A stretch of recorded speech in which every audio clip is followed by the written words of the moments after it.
ద్వితీయాధ్యాయం సమాప్తం.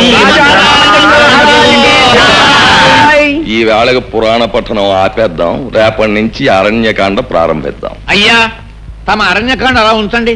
మాకు ఈ మరణకాండ ఏమిటండి? ఉదయం పూజలని, సాయంత్రం భజనలని మమ్మల్ని ఇలా రాసి రంపాన పెట్టడం ఏమిటండి అయ్యా? మీరు భక్తులు, మహాభక్తులు, చండ ప్రచండ భక్తులు. అవ్వండి కాదను, కానీ మమ్మల్ని ఇలా తోమేయడం ఏమిటండి?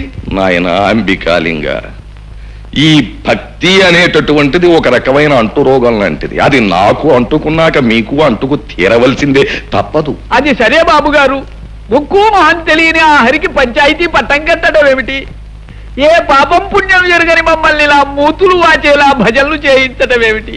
శాస్త్రం ప్రకారం చూస్తే ఆ హరి కారణంగానే మీరు ఇలా పాడైపోయారు బాబు గారు. ఏమిటి? అతను ఎవరో దైవాంశ సంభూతుడయ్యా.